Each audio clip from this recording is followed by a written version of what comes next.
নমস্কার বন্ধুরা, plants care and nature YouTube চ্যানেলের আর একটা নতুন ভিডিওতে আবার আপনাদেরকে স্বাগত জানাচ্ছি।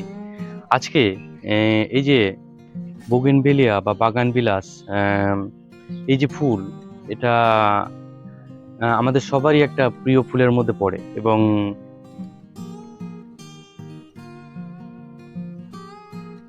বেলিয়ার যে সঠিকভাবে আমরা যখন নার্সারি থেকে কিনে আনবো, তো কিভাবে আমরা পটিং করবো এবং এর পটিং মিডিয়া কি হবে, বা নতুন গাছ যেটা আমরা আনছি সেটা কিভাবে পটিং করব, তার মিডিয়াটা কি হবে, সেটা সম্পর্কে একটা ভিডিও আজকে আমি আপনাদের সামনে উপস্থাপন করছি।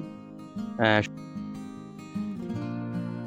শুধুমাত্র নতুন গাছ নয়, পুরানো গাছও যখন আমরা রিপোর্টিং করব, তখনও সেই মিডিয়াতে আমরা সহজেই যাতে করতে পারি, সেরকম একটা মিডিয়ার কথা আমি বলছি এবং সেই রকমভাবেই বানালে কিন্তু যথেষ্ট ভালো হবে।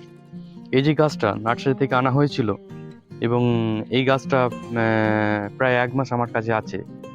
সাধারণত নার্সারি থেকে কোনো গাছ আনলে সঙ্গে সঙ্গে পটিং করা উচিত নয়। তাকে এই ওয়েদারের সঙ্গে, যে ওয়েদারে যাচ্ছে, সে তার সঙ্গে একটু শ্যুট করে নিতে হবে, বা সেই ওয়েদারে গাছটা কেমন থাকে আগে দেখে নিয়ে তারপরে আমরা তার পটিং করব। সুতরাং সঙ্গে সঙ্গে নার্সারি থেকে কিনে এনে গাছ পটিং করা কিন্তু উচিত নয়। তো বন্ধুরা, চলুন আমরা দেখে নিই যে কিভাবে মিক্সড যে মিডিয়াটা বা বোগেনভিলিয়ার যে পটিং মিডিয়াটা বানাবো আমরা কিভাবে, সেটা দেখে নেওয়া যাক।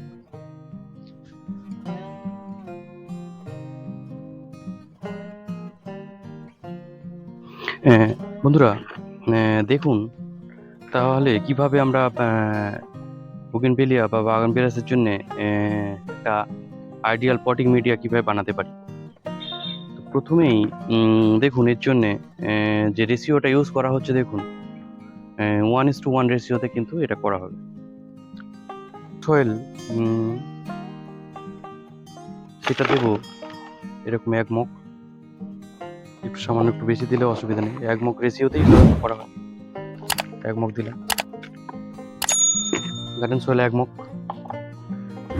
আমরা যে ভার্মি কম্পোস্ট, যদি প্লেন গোবর সার হয় তাহলে সেটা 1 বছরের পুরনো গোবর সার ডিকম্পোস্ট, সেটা দিয়ে করতে হবে। আর দুটো মিক্সড করে করলে 50-50 করতে হবে। ওটা যে হাফ এমনি প্লেন গোবর সার, হাফ ভার্মি কম্পোস্ট, এইভাবে করা যেতে পারে। তো আমি এক টবই ভার্মি কম্পোস্ট নিলাম। আর এই যে কনস্ট্রাকশনের যে লাল বালি, সে বালি নিতে হবে 1 টব। তো দেখলেন 3টে সমান রেশিওতে নেওয়া হয়েছে।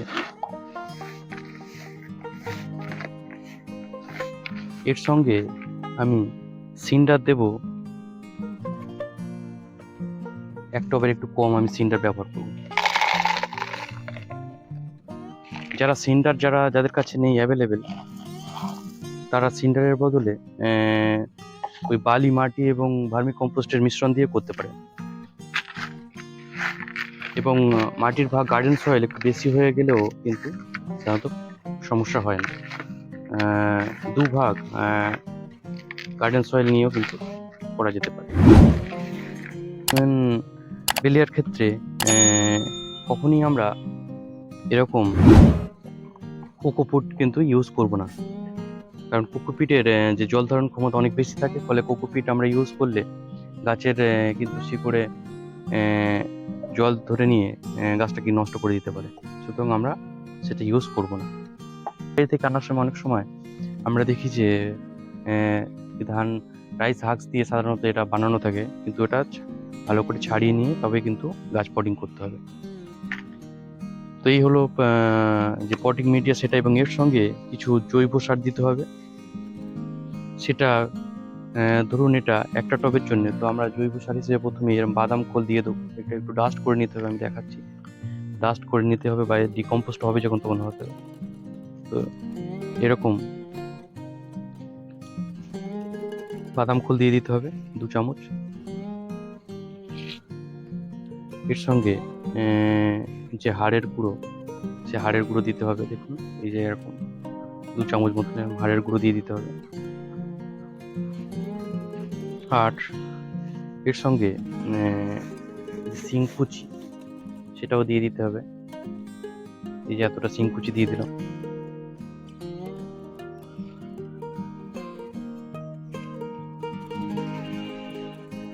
শিংকুচির পরে আমরা দেব সর্ষের খোল। সর্ষের খোল অল্প পরিমাণ দিতে হবে, অল্প সর্ষের খোল এবং অল্প আমরা নিম খোল ইউজ করব। এই যে সর্ষের খোল দিয়ে দিলাম 2 চামচ মতো, আর একটু নিম খোলও এরকম দিয়ে দিতে হবে 2 চামচ মতো। এর সঙ্গে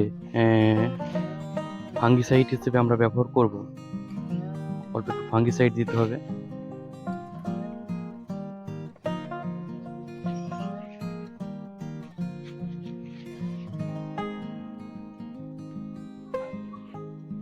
ভালো করে দেখুন যে ফাঙ্গিসাইডটা, এটা হচ্ছে ডাইথেনিয়াম M45 ফাঙ্গিসাইড। কালারটা দেখুন এরকম। এটা আমরা এরকম 1 চামচ মতো দিয়ে দেবো, 1 চামচ একটু সামান্য একটু বেশি দিয়ে দিলাম। তো ডাইথেনিয়াম M45 ফাঙ্গিসাইডও দিতে হবে। তো বন্ধুরা তাহলে মিডিয়াতে তাহলে কি কি দেওয়া হলো দেখুন। প্রথমত হচ্ছে আমি যে গার্ডেন সয়েল 1 মগ দিলাম, বালি 1 মগ দিলাম, আর ভার্মি কম্পোস্ট 1 মগ দিলাম। এর সঙ্গে সিন্ডার দেবো 1/2 মগ, বা হাফ যে টপ সেটা দিতে হবে। আর তার সঙ্গে বিভিন্ন জৈব সার হিসেবে আমরা হাড় গুঁড়ো দিলাম, শিংকুচি দিলাম, বাদাম খোল, নিম খোল, এগুলো দিলাম, আর শিংকুচি দিলাম। আর শেষে ফাঙ্গিসাইড হিসেবে আমরা ডাইথেনিয়াম M45 দিলাম। তো এইটাকে আমরা জল দিয়ে রেখে দেব 1 সপ্তাহ, এবং 1 সপ্তাহ পরে আবার আমরা এটাতে একটু বার করে নিয়ে ভালো করে একটু ভেঙে নিয়ে আবার একটু জল দিয়ে আবার এটাকে আমরা ছায়াযুক্ত জায়গায় রেখে দেবো, এবং 1 মাস পরে এটাতে আমরা গাছ বসানোর জন্য এটা উপযুক্ত হয়ে যাবে। তখন আমরা এটাতে পটিং করব। সাধারণত বোগেনভিলিয়া আপনারা দেখবেন যে বিভিন্ন জায়গাতে রাস্তার ডিভাইডারে এখন বোগেনভিলিয়া দিয়ে দেওয়া হচ্ছে, বা আগেও দেওয়া হতো। তার কারণটা হলো যে বোগেনভিলিয়াতে জল বেশি পরিমাণে লাগে না। বর্ষার মরশুমের সামান্য কিছু জল বা মাঝে মাঝে বৃষ্টি হলেই কিন্তু তার থেকে কিন্তু বোগেনভিলিয়া যথেষ্ট ভালো থাকে। ওই জন্য বোগেনভিলিয়াতে আমরা এমন একটা মিডিয়া তৈরি করবো যেখানে জল কিন্তু দাঁড়াবে না। তাহলে সেটাতেই এইরকম মিডিয়া করলেই বর্ষাকালেও কিন্তু বোগেনভিলিয়া যথেষ্ট ভালো থাকবে, এবং গাছের যে গোড়া পচে যে মারা যায় যে বর্ষাকালে, সেটা কিন্তু সাধারণত হবে না। তো এই মিডিয়াতে আমরা কি করব তাহলে, এটা আমরা জল দিয়ে রেখে দেবো, এবং 6 দিন 7 দিন পরে আবার এটাতে একটু দেখে নিতে হবে, নিয়ে ভালো করে আর একটু মিক্সড করে নিয়ে আবার এটা রেখে দিতে হবে। আবার ফের 10-12 দিন পরে ফের এটা আবার মিক্স করে নিয়ে আর একটু জল দিয়ে এভাবে রেখে দিতে হবে, এবং 1 মাস পরে যখন এটা পুরোপুরি ডিকম্পোস্ট হয়ে যাবে, তখন আমরা এই যে গাছে কিন্তু এটা ব্যবহার করতে পারবো এবং পটিং করতে পারবো।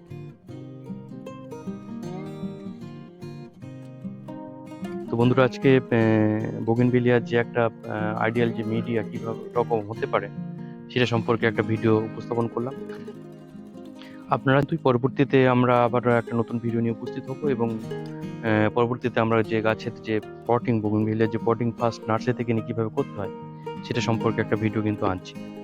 তো বন্ধুরা, আজকে বোগেনভিলিয়ার পটিং মিডিয়া সম্পর্কে একটা ভিডিও বানালাম। আপনাদের যদি ভালো লাগে তাহলে অবশ্যই চ্যানেলটাকে সাবস্ক্রাইব করবেন, এবং আপনার আত্মীয় এবং বন্ধু বান্ধবদের মধ্যে এটা শেয়ার করবেন, এবং চ্যানেলটাকে দেখার জন্য শেয়ার করতে পারেন। আর চ্যানেলটাকে অবশ্যই ভালো লাগলে সাবস্ক্রাইব করবেন। তো বন্ধুরা, আজকে এই পর্যন্তই। পরবর্তীতে আবার নতুন একটা ভিডিও নিয়ে আপনাদের সাথে উপস্থিত হব। নমস্কার এবং ধন্যবাদ জানিয়ে ভিডিওটা শেষ করব।